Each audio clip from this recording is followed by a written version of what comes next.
Hema commission വന്ന report അനുസരിച്ച് എന്തെങ്കിലും തെറ്റ് പറ്റാത്ത സ്ഥലമാണെങ്കിൽ പോയി പണി നോക്കാൻ പറഞ്ഞു പോകും. അഭിനയ മേഖലയിൽ ഇങ്ങനെ നടക്കുന്നുണ്ടോ? എങ്ങനെ പുരുഷ വിരോധം? അഭിനയ മേഖലയിൽ അങ്ങനെയൊന്നുമില്ല. നമ്മൾ അഭിനയിക്കുന്നു, നമ്മൾ ജോലി ചെയ്യുന്ന കാശ് വാങ്ങുന്നു, അന്തസ്സായിട്ട് വീട്ടിൽ പോകുന്നു. പറ്റാത്ത സ്ഥലമാണെങ്കിൽ പോയി പണി നോക്കാൻ പറഞ്ഞു പോകുന്നു. അത്രേ ഉള്ളൂ. പുരുഷ വിരോധം നടക്കുന്നില്ലെങ്കിലും പുരുഷ മേധാവിത്വം നടക്കുന്നില്ലേ?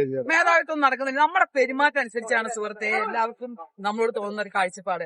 ഞാൻ പുറത്തിറങ്ങി ഒരാളോട് സംസാരിക്കുന്ന അഹങ്കാരം കൊണ്ട് പെണ്ണ് സംസാരിച്ചാൽ ആ പുരുഷന് അത് ഇഷ്ടപ്പെടില്ല. സ്നേഹപൂർവ്വം സംസാരിച്ച് നോക്കിയേ ഏത് പുരുഷനും നമ്മളെ ഇഷ്ടപ്പെടും. പുറത്തിറങ്ങി എന്തെങ്കിലും ചോദിക്കുന്ന നീ പണി നോക്കുന്നൊന്നും ആരും ഇഷ്ടപ്പെടും. അതുകൊണ്ട് പുരുഷ മേധാവിത്വമൊന്നുമില്ല. അതൊക്കെ നമ്മളായിട്ട് ഉണ്ടാക്കിയെടുക്കുന്നതാണ്. നമ്മൾ ചെയ്യുന്ന ഓരോ കാര്യങ്ങളും നമ്മൾ ആരോട് പെരുമാറുന്ന രീതി അനുസരിച്ച് നമുക്ക് തിരിച്ച് കിട്ടുന്ന ഒരു എന്താ പറയാ ഗിവ് ആൻഡ് ടേക്ക് എന്ന് പറയുന്ന പോലെ കിട്ടുന്നു. അല്ലാണ്ട് ഇതൊന്നും പുരുഷ മേധാവിത്വം ഒന്നും ഇല്ല. ഇപ്പൊ ചേച്ചി സിനിമയിൽ പേഴ്സണാലിറ്റി ആണല്ലോ, അപ്പൊ അതുകൊണ്ട് ചോദിച്ചോട്ടെ. ഇപ്പൊ അന്ന് ഹേമ കമ്മീഷൻ റിപ്പോർട്ടൊക്കെ വന്നില്ലേ? അപ്പം അതിന്റെ ഒരു പശ്ചാത്തലത്തിൽ അതെ ആ റിപ്പോർട്ട് എങ്ങനെയുണ്ട്? കാരണം ഈ പറഞ്ഞ പോലെ സ്ത്രീകൾക്കെതിരെയുള്ള ഒരു ആക്രമണം അല്ലെങ്കിൽ ബുദ്ധിമുട്ടാണ് അതിനെപ്പറ്റി പരാമർശിക്കുന്നത്. അപ്പൊ അതിനെ ചേച്ചി എങ്ങനെ നോക്കി കാണുന്നു? ഒരു ഹേമ കമ്മീഷൻ റിപ്പോർട്ട് സിനിമാക്കാരെ മാത്രം പറയണ്ട. ഈ ലോകത്ത് നടക്കുന്ന എല്ലാ ഫീൽഡിലും ഈ സ്ത്രീകൾക്ക് ഇങ്ങനെയുള്ള പ്രശ്നങ്ങളും കാര്യങ്ങളൊക്കെ ഉണ്ടാവാം.